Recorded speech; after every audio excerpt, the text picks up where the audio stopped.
Assalamualaikum warahmatullahi wabarakatuh. Kelompok kami yang terdiri dari saya Riza Nurhana dengan NIM 1833004. Saya Dinda Anggita Putri, NIM 1833019. Saya Rimas Karmentari dengan NIM 1833012. Akan menyampaikan tentang sistem proyeksi dan koordinat.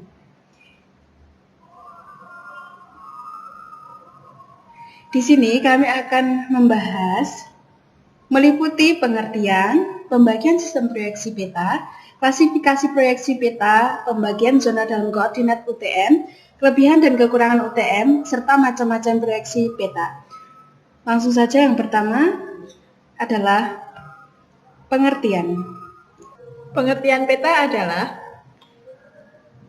merupakan gambaran dari suatu tempat seperti kota, negara, atau benua yang memperlihatkan karakteristik utamanya bila dilihat dari atas, menurut Collins English Dictionary tahun 2003. Proyeksi peta adalah teknik-teknik yang digunakan untuk menggambarkan sebagian atau keseluruhan permukaan 3 dimensi yang secara kasaran berbentuk bola ke permukaan datar 2 dimensi dengan distorsi sesedikit mungkin.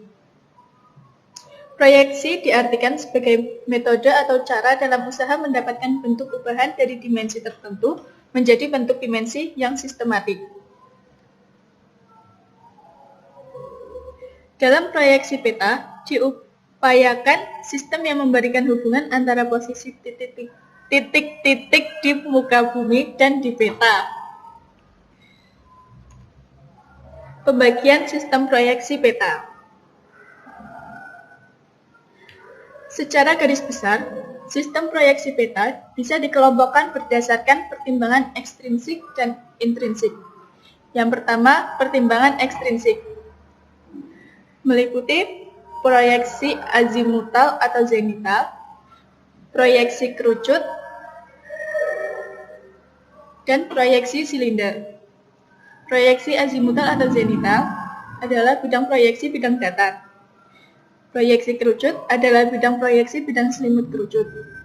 Dan proyeksi silinder, bidang proyeksi bidang selimut silinder. Berdasarkan persinggungan bidang proyeksi dengan bola bumi, meliputi proyeksi tangen adalah bidang proyeksi bersinggungan dengan bola bumi. Proyeksi sekant, bidang proyeksi berpotongan dengan bola bumi. Dan yang terakhir, proyeksi polisuperficial yang banyak bidang proyeksinya. Selanjutnya, pertimbangan intrinsik meliputi proyeksi ekuivalen, yaitu luas daerah dipertahankan sama dengan luas pada peta setelah disesuaikan dengan skala peta sama dengan luas di asli pada muka bumi. Yang kedua, proyeksi konform. Bentuk daerah dipertahankan sehingga sudut-sudut pada peta dipertahankan sama dengan sudut-sudut di muka bumi. Yang terakhir, proyeksi equidistant adalah jarak antar titik di peta setelah disesuaikan dengan skala peta sama dengan jarak asli di muka bumi. Yang berikutnya, klasifikasi dan pemilihan proyeksi peta. Proyeksi peta dapat diklasifikasikan menurut bidang proyeksi yang digunakan. Meliputi posisi sumbu simetri bidang proyeksi, kedudukan bidang proyeksi terhadap bumi, dan ketentuan. Menurut bidang proyeksi yang digunakan, bidang proyeksi adalah bidang yang digunakan untuk memproyeksikan gambaran permukaan bumi. Bidang proyeksi merupakan bidang yang dapat didatarkan. Menurut bidang proyeksi yang digunakan, jenis proyeksi peta adalah: pertama, proyeksi azimutal. Bidang proyeksi yang digunakan adalah bidang datar. Sumbu simetri dari proyeksi ini adalah garis yang melalui pusat bumi dan tegak lurus terhadap bidang proyeksi. Yang kedua, proyeksi kerucut. Bidang proyeksi yang digunakan adalah kerucut. Sumbu simetri dari proyeksi ini adalah sumbu dari kerucut yang melalui pusat bumi. Proyeksi silinder. Bidang proyeksi yang digunakan adalah silinder. Sumbu simetri dari proyeksi ini adalah sumbu dari silinder yang melalui pusat bumi. Pembagian zona dalam koordinat UTM.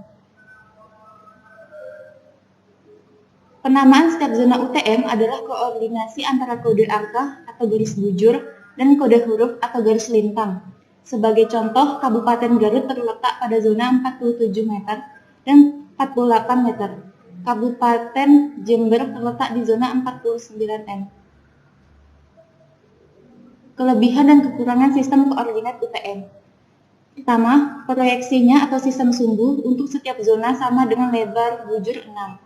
Yang kedua, transformasi koordinat dari zona ke zona dapat dikerjakan dengan rumus yang sama untuk setiap zona di seluruh dunia. Yang ketiga, penyimpangannya cukup kecil, antara minus 40 cm sampai 1000 meter, sampai dengan 70 cm sampai 1000 meter. Yang keempat, setiap zona berukuran 6 bujur kali 8 lintang, kecuali pada lintang 72 lintang utara sampai 84 lintang utara, memiliki ukuran 6 bujur kali 12 lintang. Selanjutnya macam-macam proyeksi data.